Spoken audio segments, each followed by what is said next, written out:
আসসালামু আলাইকুম। এসডিএস ফালতু কথায় আমি সোহেল আপনাদের স্বাগত জানাচ্ছি। রংপুর বিভাগীয় শহর, অনেক বড় শহর। এখানে অনেক কিছু সুদর্শন জিনিস, দেখার মতো জিনিস, অনেক কিছু পর্যটকদের দেখার মতো অনেকগুলো জায়গায় রয়েছে। তার মধ্যে চিড়িয়াখানা অন্যতম। আশেপাশের এলাকার লোক রংপুরে আসলে চিড়িয়াখানা অবশ্যই যায়। আমাদের মাঝে একজন ব্যক্তি যিনি চিড়িয়াখানা সম্প্রতি ভিজিট করে এসেছেন। আসুন চিড়িয়াখানার ব্যাপারে তার অভিজ্ঞতার কথা জানি। জি জানাব, আবারও আপনাকে স্বাগত। ও সরি, আপনি বলবেন আমাকে স্বাগত, আপনি না বলে আমি বলে দিলাম। আবারও আপনাকে স্বাগত আমাদের অনুষ্ঠানে আসার জন্য, আর আমাকে নিজে স্বাগত আপনার অনুষ্ঠানে আসার জন্য। যা, আলহামদুলিল্লাহ বেশ ভালো আছি। আপনি কেমন আছেন? আলহামদুলিল্লাহ আমরা ভালো আছি। আপনি তো বিভিন্ন এলাকায়, বিভিন্ন দেশ, বিভিন্ন জায়গায় ভ্রমণ করেছেন, আমাদের রংপুর অঞ্চলে এসেছেন। শুনলাম আপনি চিড়িয়াখানা ভিজিট করছেন, অনেক মজার মজার জিনিস তো লক্ষ্য করছেন, অনেক দুঃখের জিনিসও অথবা পাইছেন। তো একটু অভিজ্ঞতার কথাটা শেয়ার করছেন। আমাকে মজা থেকে মনে পড়ে গেল। আচ্ছা, ওই যে ভারতীয় মিডিয়ারা যারা ছিল খুব মজা নিল ইন্ডিয়া পাকিস্তান যুদ্ধে। হ্যাঁ, এই করলাম সেই করলাম, এদিকে বম মারলাম, ওইটা উড়াই দিলাম, সাগর উড়াই দিয়ে শুকনা করে দিলাম, নদী উড়াই দিয়ে নদীটাকে পুকুর বানায় ফেলাইলাম। এই ধরনের অনেক কিছু দেখলাম, শুনলাম। তো ভারতীয় মিডিয়ার কেন যেন এখন কোনো কথা শোনা যাচ্ছে না। এই মজাটা পাওয়ার জন্য আমি অনেক দিন থেকে আগ্রহী ছিলাম যে তারা আবার মজা নিয়ে কোনো কথা বলবো। আর দুঃখের বিষয় একটি, সেটা হচ্ছে ইন্ডিয়া, সরি, মোদিজি শিখে দিয়েছেন ইন্ডিয়া বলা যাবে না, ভারত বলতে লাগবে। তো ভারত এখানে যে কাজটা করছে সেটা হচ্ছে আমেরিকার পা ধরে যুদ্ধ বিরতি চাইলো কেন, এটা হচ্ছে দুঃখের বিষয়। আর মজার বিষয় হচ্ছে ইন্ডিয়ার আপনার মিডিয়াদের মজাটা চলে গেল। আমি এখন এই মজাটা দিয়ে দুঃখের বিষয় দিয়ে আমি আপনার সামনে উপস্থাপন করলাম, কারণ মজা লাগতেছিল তাদের খবর শুনে। আর দুঃখ লাগতেছে বর্তমানে প্রাইম মিনিস্টার যে আছেন নরেন্দ্রজি মোদিজি, ওনার মুখ দেখে বা তার অঙ্গি ভঙ্গি দেখে বা উনি যখন সাংবাদিক সম্মেলন করতেছেন তার দিকে তাকানো যাচ্ছে না। মুখ কেমন জানে বাংলার পাখির মতো বানায় রাখেন, আনন্দ উল্লাস উজ্জীবিত আর সেই ভারতের প্রধানমন্ত্রীর নেই। এটা কি আমার মনে পড়ে গেল। যাই হোক, আপনি মজা আর এটা আর কেমন আছেন যে জিজ্ঞেস করলেন, কেমন আছেন থেকে মনে পড়ে গেল যে বর্তমান যে আপনাদের বাংলাদেশের প্রশাসনিক ব্যবস্থা থেকে শুরু করে রাজনৈতিক দলগুলা কেমন আছে। রংপুরের চিড়িয়াখানা আপনি ভিজিট করছিলেন, চিড়িয়াখানার ব্যাপারে আপনার কাছে জানতে চাচ্ছিলাম। তা চিড়িয়াখানার সাথে রাজনীতির ব্যাপারটা কিছু বুঝলাম না। এক, দুই নম্বর হলো এই যে আপনি এই স্টাইলটা করেছেন, এই চুলটা এটার রহস্যটা কি, উদ্দেশ্যটা কি? এই জিনিসটা আমি শিখেছি। এই জিনিসটা যেটা আছে এটা আমি শিখেছি কুত্তার লেজ দিয়ে, কারণ ওই ব্যাটা সোজা হয় না, ব্যাকাই থাকে। এই কারণে আমি এরকম একটা ব্যাকা চুল রাখছি। চিড়িয়াখানা থেকে আপনি কোনো কুত্তা দেখে না, আমি কুত্তা দেখি নাই। আমি কুত্তা দিয়ে একটা জিনিস মনে পড়ে গেল। আগে কুকুর পা চাটতো, কুকুর পা চাটতো। এখন দেখা যাচ্ছে কুকুর আর পা চাটতে পারে না, মানুষের পা চাটায়। সেই হিসাবে কুকুর প্রজাতির মতো মানুষ হয়ে যাচ্ছে কিছু, যে মানুষগুলো কখনো ভালো হইতে চায় না, ভালো হওয়ার চেষ্টাও করে না। এটা সবসময় কুকুরের মতোই থাকে। এই প্রজাতিটা চায়ে খাওয়ার অভ্যাস, ছিনতাই করে খাওয়ার অভ্যাস, তাও লুটতারাজ করে খাওয়ার অভ্যাস, মানুষের খাওয়া মুখ থেকে কাড়ে নেওয়ার অভ্যাস। এই কারণে আমি কুকুরের হুট করে কুকুরের প্রতি সহানুভূতিশীল হয়ে এই কুকুরের লেজের মতো আমি চুলটা ব্যাকা করে রাখছি। এইটাই হচ্ছে সবচেয়ে বড় কথা। হ্যাঁ বল। আমি তো অন্য কিছুই বুঝলাম যে কুকুরের লেজ যেমন টেরা সোজা কোনোদিনও হয় না।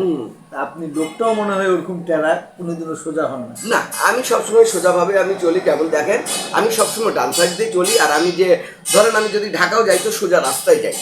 আমি কিন্তু ওই যে যেমন যে বাস ঘুরে ঘুরে যায় ওই বাসের মধ্যে আমি উঠি না।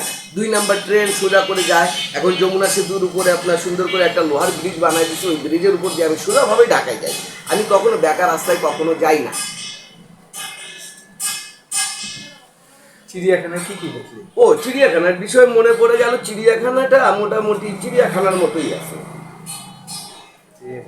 হ্যাঁ, চিড়িয়াখানার মধ্যে কোনো ধরনের উন্নতি নাই।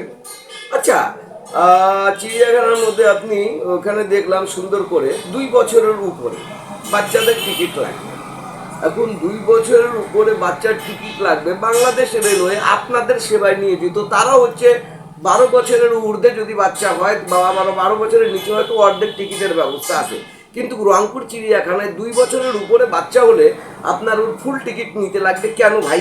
এই জিনিসটা আমি বুঝতে পারছি না। এটা প্রশাসনকে দৃষ্টি দেওয়া উচিত যে ছোট বাচ্চা 2 বছরের বাচ্চা তার টিকিট নিতে হবে কেন? তার টিকিট নিতে হবে কেন? ঘটনা স্যার, আমার মাথায় এই জিনিসটা ঢোকে নাই। যেমন ধরেন আমার 2টা বাচ্চা আছে, একটা বাচ্চার বয়স 3 বছর, একটা বাচ্চার বয়স 2 বছর। এখন আমি 3 বছরের বাচ্চারও টিকিট নিচ্ছি, 2 বছরের বাচ্চারও টিকিট নিচ্ছি, কিন্তু 2 বছরের বাচ্চাকে তো তারা কোলে নিয়ে কিন্তু চিড়িয়াখানা বেড়াচ্ছে না, আমি কিন্তু নিজের কোলে নিজেই নিয়ে বেড়াচ্ছি। তো সেই হিসাবে তারা যদি টিকিট নিতে পারে তারা কোলে করে নেবে না কেন? বিনোদনের জন্য মানুষ চিড়িয়াখানায় যায়, হ্যাঁ, আর মানুষ বিনোদন কাকে করানোর জন্য নিয়ে যায়? তার ছোট বাচ্চাদের। বিনোদন আমি নিজেকে করানোর জন্য যাচ্ছিলাম। ওখানে যাওয়ার পর বিনোদন বলতে গেলে আমি নিজেকে নিজে বিনোদন দেওয়ার চেষ্টা করছিলাম। সেটা হচ্ছে আমি ভাবছিলাম সুন্দর করে আমি চুলে এরকম করে যে দেখতেছেন না, এরকম করে আচড়ায় সুন্দর করে আপনার হচ্ছে বেড়াচ্ছিলাম। তো বেড়াইতে বেড়াইতে ভাবলাম যে কিছু সুদর্শন রমণীর দেখা পাবো, বা ধরেন তার সাথে দেখলে আপনি বাচ্চা নিয়ে গেলেন কেন? বাচ্চাকে বিনোদন দেওয়ার জন্যই মানুষ যায়। আরে বাবা, তুমি তো কথাই বলতে দিচ্ছ না, তুমি কথাটা শোনো। বিনোদনের বিষয়ে বলতেছি যে যখন আমি সুন্দর রমণীকে দেখতেছি তখন আমার বাচ্চাটাও আমার সঙ্গে আছে। সে কি করতেছে? বাচ্চা শিখবে কার কাছে? বাচ্চা শেখে কার কাছে? এখানে শরীর সরায়া ক খ এ বি সি 1 2 3 4 মার কাছে। বাবার কাছ থেকে তো কিছু তো শিক্ষা অর্জন করতে লাগবে। সেই হিসাবে বাচ্চাটা আমার কাছ থেকে এখন থেকে যাতে সে দেখার এবং হচ্ছে ভালোবাসার অনুভূতিটা মনের মধ্যে জাগতে পারে, যাতে আমি চিন্তা ভাবনা করছি আমার বাচ্চা যখন 6-7-এ পড়বে তখন 4-5টা তার যদি প্রেমিকা থাকতে পারে, চিন্তা ভাবনা এটা করছি। তো সুন্দর সুন্দর রমণী আজকে যায়, খুব মনটা খারাপ হয়ে গেছে, একটাও সুন্দর রমণী আসে নাই ভাই। এটা নিয়ে আমি রংপুর চিড়িয়াখানার প্রতি আমি খুব একটা বিব্রতকর অবস্থায় এবং এটা তীব্র প্রতিবাদ জানাচ্ছি। তারা সুন্দর রমণীদেরকে প্রবেশ করায় না কেন? এই কারণে সুন্দর রমণীকে আপনারা চিড়িয়াখানার ভিতরে প্রবেশ করান, প্রয়োজন পড়লে তাদের টিকিট নিয়েন না। কারণ বিনোদন শুধুমাত্র পশু পাখিকে দেখে নেয় না, মানুষ অন্য কিছু অনেক কিছু দেখে নেয়। কেউ ধরেন ঘাড়ের মধ্যে হাত দিয়ে হাঁটছে এবং গান গাচ্ছে, এই পথ যদি না শেষ হয় তবে কেমন হতো তুমি বলো তো। আচ্ছা, বলো তো দিয়ে মনে পড়ে গেল, এখন যে চিড়িয়াখানা 20 মিনিটে শেষ হয়ে যায়, সে এই পথ যদি শেষ না হয় তাহলে কীভাবে গানটা গাইলো ভাই? এটা তো ভালো লাগে নাই। এটা আমার মনের মধ্যে কিন্তু একটা প্রশ্ন জাগছে যে 20 মিনিটে চিড়িয়াখানা শেষ হয়ে যায়, রংপুর চিড়িয়াখানা, সেখানে এই পথ যদি না শেষ হয় তবে কেমন হতো তুমি বলো তো। তাহলে এই পথেই তো সারা 20 মিনিটের, তো এইটুকু পথের জন্য তুমি সঙ্গে নিয়ে হাঁটবা কেন? দর্শক, আচ্ছা, ক্যাঙ্গারু দিয়ে আমার একটা জিনিস মনে পড়ে গেল। ক্যাঙ্গারু দেখলাম আমার ক্যাঙ্গারু। এখন ক্যাঙ্গারু আমি দেখছিলাম অস্ট্রেলিয়া চিড়িয়াখানায়, রংপুরের চিড়িয়াখানায় ক্যাঙ্গারু নাই কেন? হাতি নাই কেন?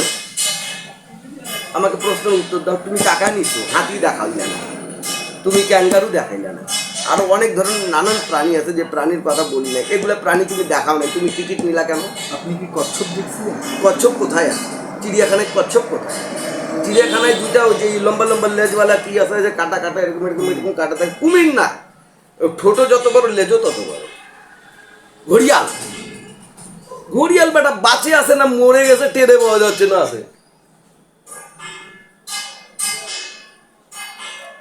হইল কুমিরেরও একই অবস্থা, পানি নাই, পানি দিয়ে এত দুর্গন্ধ বের হচ্ছে চিড়িয়াখানায়। যে কর্তৃপক্ষ আছে তার প্রতি বারবার দৃষ্টি আকর্ষণ করছি, সেটা হচ্ছে পানিগুলা কমসে কম সময় মতো চেঞ্জ করেন, পরিবর্তন করেন। তারপর যেখানে হচ্ছে জলহস্তি বাস করে সেখানকার পানি আপনারা পরিবর্তন করেন। এমন দুর্গন্ধ পানির অবস্থা হয়ে আছে, শ্যাওলা পড়ে গেছে, সে ধরনের আপনার হচ্ছে পরিবেশ হয়তো বা প্রাণীর শরীরের জন্য স্বাস্থ্যের জন্য ক্ষতিকর।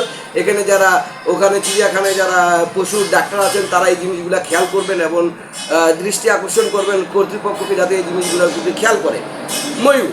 ময়ূর আছে, ময়ূরগুলা সুন্দর করে থাক, ময়ূরগুলার কোনো প্রতি কোনো যত্ন নাই, কিচ্ছু নাই, এভাবে মানে ফেলায় রাখছে। টাকা রোজগার হইলে হলো, এই যে একটা জিনিস আছে না, নচিকতার একটা কথা মনে পড়ে গেছে, সেটা হচ্ছে কি, কয়লা মন্ত্রী হোক অথবা শিক্ষামন্ত্রী হোক, আমি কয়লা মন্ত্রী হলে কয়লা ঝাড়বো, শিক্ষামন্ত্রী হলে বই খাতা ঝাড়বো। তো এইরকম বাংলাদেশ রংপুরের চিড়িয়াখানার বিশেষ এটা মানে হচ্ছে বিশেষ কাজ হচ্ছে কি, আমার টাকা হইলেই হইলো, চিড়িয়াখানায় কোনো প্রাণী থাক বা না থাক, আমার টাকা হইলেই হলো। দর্শক, প্রশ্ন আপনাদের সকলের কাছে। ভালো থাকবেন। আল্লাহ হাফিজ।